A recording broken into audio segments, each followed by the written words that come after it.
আসানসোলে জাতীয় কংগ্রেস এবং যুব কংগ্রেসের উদ্যোগে জ্বালানির মূল্যবৃদ্ধির প্রতিবাদে বিক্ষোভ কর্মসূচি। ইরানের সাথে ইসরায়েল এবং আমেরিকার যুদ্ধের ফলে গোটা দেশের সাথে সাথে শিল্পাঞ্চলেও গ্যাসের ঘাটতি দেখা দিয়েছে। গ্যাস এজেন্সির কার্যালয়ের সামনে গ্রাহকদের লম্বা লাইন দেখা যাচ্ছে। এই নিয়ে আজ দুপুর 12টায় জাতীয় কংগ্রেসের পক্ষ থেকে আসানসোলের রবীন্দ্র ভবনের সামনে বিক্ষোভ সভার আয়োজন করা হয়। তাছাড়া আসানসোল জিটি রোডে যুব কংগ্রেসের তরফে রাস্তায় বসে বিক্ষোভ দেখানো হয় জ্বালানির মূল্যবৃদ্ধির প্রতিবাদেই।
দেখুন, এই দেশকে বিগত 12 বছরে নরেন্দ্র মোদী নোটবন্দি থেকে শুরু করে সমস্ত বিষয়ে লাইনে দাঁড় করিয়েছে। বর্তমানে যেটা করছে সেটা হচ্ছে গ্যাস সিলিন্ডার। আপনারা জানেন ইরান এই ইসরায়েলে যে যুদ্ধ লেগেছে, এই পরিস্থিতিতে দেশের সরকার ঝোপ বুঝে গরিব মানুষের পকেটে কোপ মারতে শুরু করলো। 60 টাকা করে প্রথমেই গ্যাস সিলিন্ডারের দাম বাড়িয়ে দিল, নিয়ে একটা ক্রাইসিসের বাতাবরণ তৈরি করে গ্যাসের ব্ল্যাক শুরু করালো। নরেন্দ্র মোদী সরকার এর বিদেশ নীতির ফলে আজকে দেশে পেট্রোল ডিজেল কিনতে গেলে, মানে ক্রুড অয়েল কিনতে গেলে আমেরিকার পারমিশন নিতে হচ্ছে।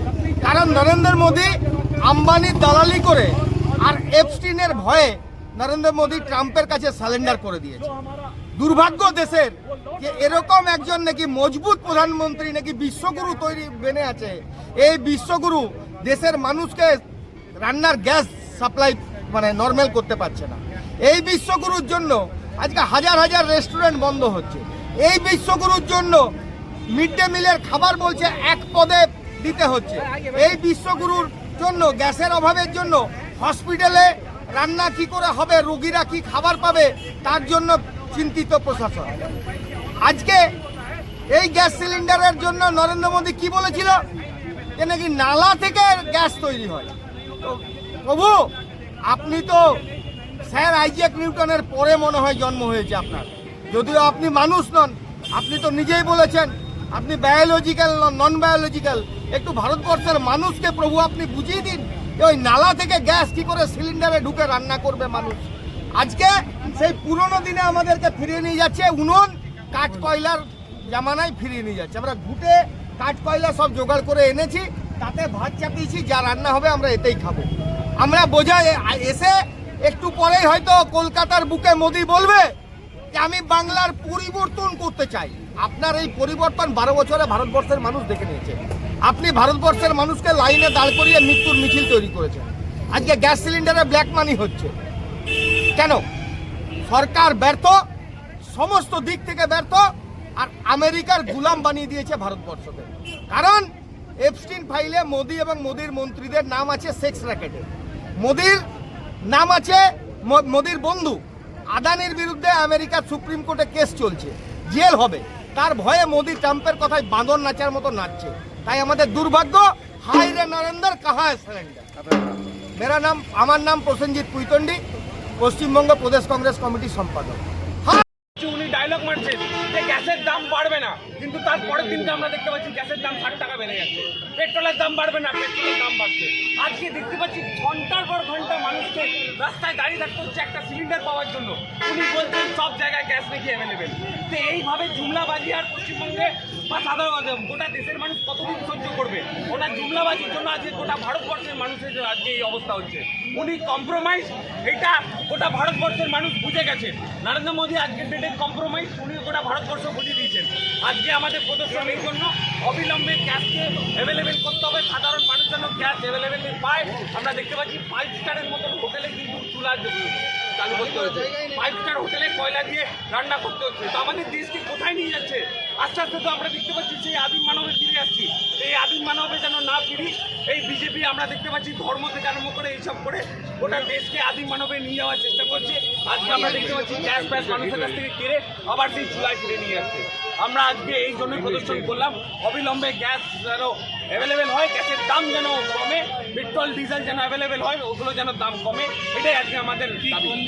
আমরা আজকে এই রাস্তার উপর দাঁড়িয়ে উনুন জ্বালিয়ে চা বানিয়ে আমরা এই প্রদর্শনটা করলাম, এবং ওনার ফুসপুতুল জ্বালিয়ে আমরা এই প্রদর্শনটা করলাম।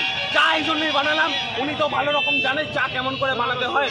উনি তো গাটার থেকে গ্যাস বার করে নাকি চা বানাতেন। তাই আজকে আমরা চুলাতে চা বানিয়ে ওনাকে দেখালাম যে এই হচ্ছে ভারতবর্ষের অবস্থা। আমার নাম সৌভিক মুখার্জি, যুব কংগ্রেসের জেলা সভাপতি।